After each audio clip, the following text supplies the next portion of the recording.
Der er værnepligt, fordi at der står i grundloven, at enhver mand er forpligtet til at bidrage til landets forsvar. I forsvaret, jamen, der får man en militær basisuddannelse. Det er jo ikke noget, man får brugt sådan i virkeligheden, når det er, man er værnepligtig. Men man lærer det grundlæggende militære, og så har man noget at bygge videre på, hvis det er, man kunne tænke sig at søge videre i forsvaret. Ej, jeg vil sige, værnepligten den er nok lidt hårdere, end man forventer. Jeg valgte faktisk at aftjene værnepligten på grund af, at jeg havde brug for noget nyt. Det var meget vigtigt for mig at komme ind, fordi både min fætter og min onkel og noget har været også bedsteforældre. Det går mange år tilbage, så en god del af familietradition også for at komme ind og prøve mig af. Der er 4.620 mennesker, der aftjener deres værnepligt hvert år.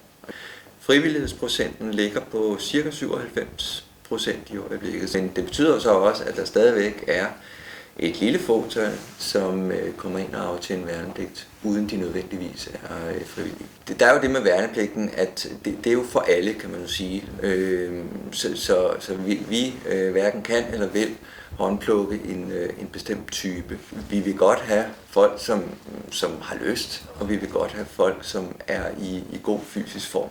Jeg træk faktisk frinummer, men jeg valgte alligevel at melde mig frivillig til Livgarden. Man lærer at gå meget op i sine ting, og man står selvstændigt for eksempel at pushe sine støvler og tasker og sabelskede. Og man står for at presse sine bukser og pushe sin messing, når man kommer i vagtkommando også. Spørgsmål?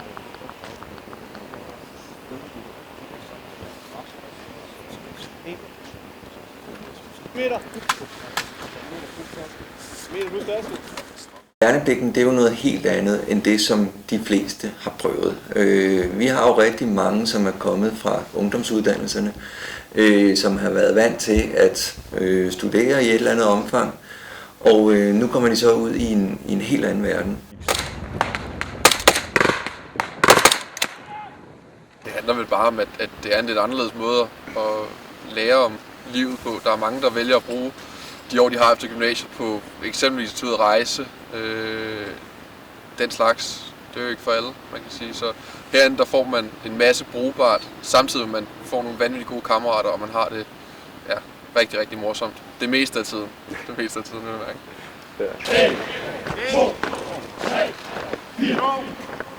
Hvad lærer de som værnepligtige? De lærer struktur, de lærer disciplin, de lærer selvkontrol, de styring, de lærer samarbejde og organisere ting. Og det tager de med sig. De kan ikke undgå at tage noget af det med sig, når de nu skal ind og læse, eller de skal ud og arbejde, eller de skal i gang med en eller anden form for uddannelse. Og så giver vi også mulighederne for, at man kan komme ud i nogle situationer, hvor man ikke har været før. Altså man får prøvet sine grænser af, og det er jo også det, som rigtig mange unge, som søger værnepligten, godt vil have. De venskaber, man får ud af det, og det, man får lov til at prøve herinde, det er noget helt andet. Det er sjældent, man oplever steder, hvor man kan nå at blive så gode venner med folk på 4 måneder, som man når herinde. Det sammenhold, som de får herinde, det holder jo ved i årevis.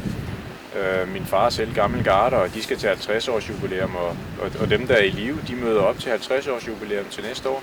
Og du har folk til vores årlige parade inde i Livgardens kaserne inde i Goddersgade. Jamen, der er nogen, det er 75 år siden, de var garder og indkaldte, ikke? Og de møder stadigvæk op, alle dem, der overhovedet kan gå, og de kommer i kørestol og sådan noget, ikke? Så det er meget specielt.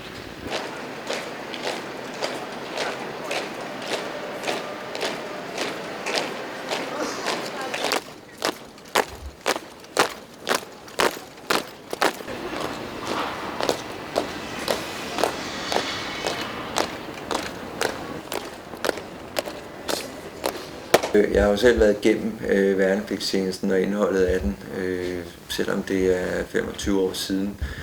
Men altså, indholdet er jo rimelig komprimeret. Man kan sige, at man skal lære en hel masse ting i løbet af kort tid, altså 4 måneder.